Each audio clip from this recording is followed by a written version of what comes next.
Hello, Patrick McKeown here. Thanks so much for supporting our Buteyko Clinic channel.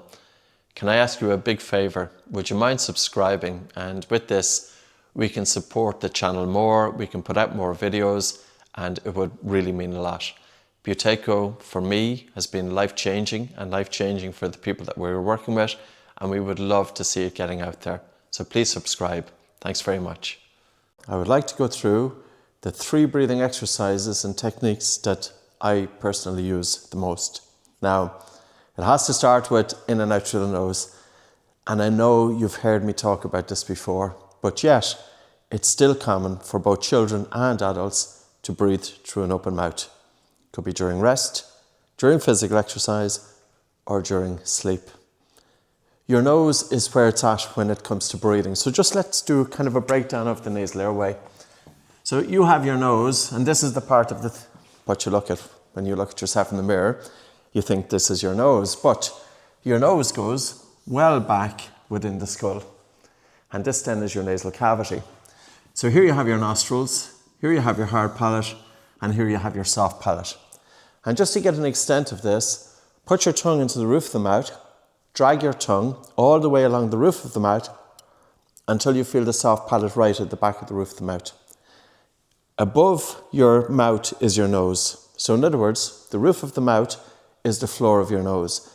Now you know the extent of space that the nasal cavity takes up inside in the skull. And of course, the human body doesn't want to take space away from the brain and just give it to the nose. If the nose doesn't do a whole lot, the nose does so much. So when you take a breath of air in through your nose, the nose performs about 30 functions. And some of these functions include the communication from your nose to the brain. That doesn't happen when you breathe through an open mouth. So the conduct of your brain waves, are influenced by how you breathe.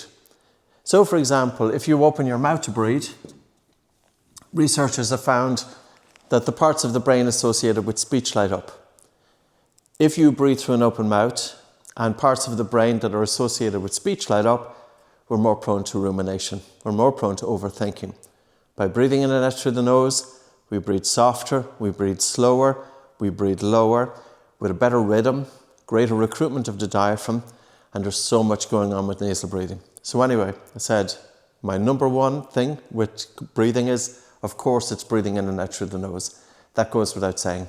Number 2, anytime I'm going into a difficult situation, a stressful environment, or where there's pressure involved, and if I want to do my best, I don't want to go into that situation with my heart beating too fast, because I have then gone into a fight or flight response.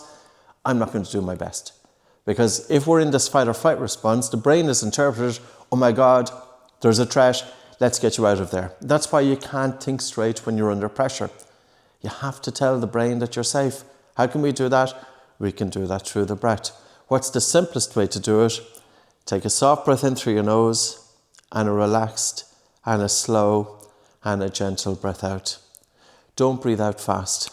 So for example, if you have a presentation to give,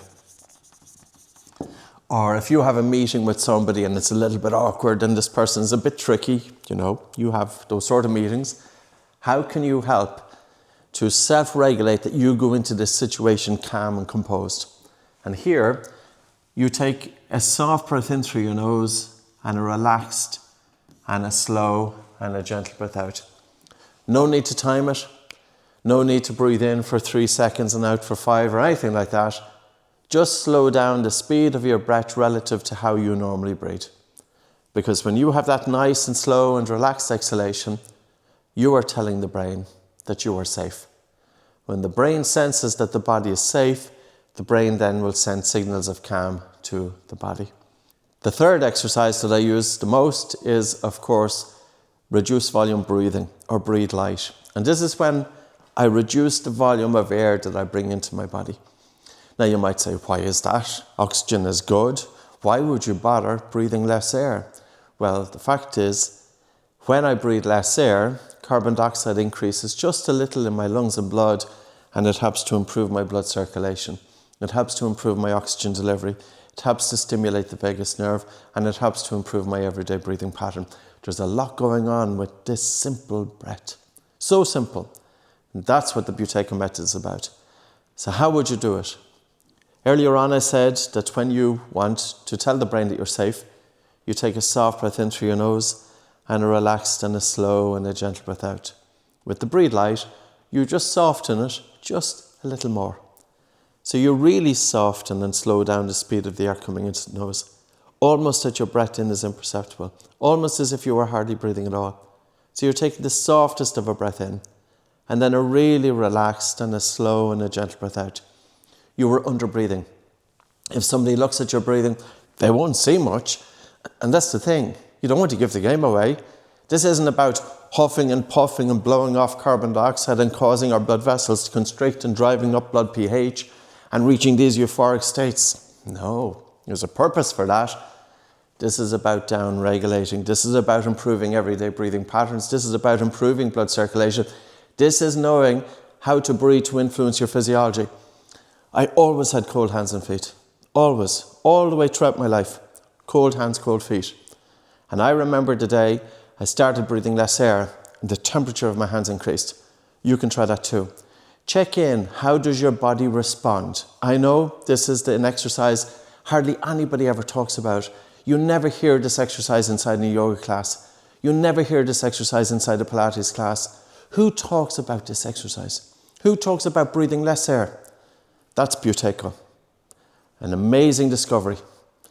How would you have guessed it? Breathing less air improves blood circulation, quietens the mind, stimulates the vagus nerve, improves your everyday breathing patterns, does all of these things, and there is nothing for anybody to see. So even if I breathe less air now, it's the most boring video because you can see nothing. That's why it doesn't get a whole lot of traction, because it's not loud, it's not big, and we want this loud, big. No, this is your secret weapon. This is a tool for you. Breathe less air. See how your body responds.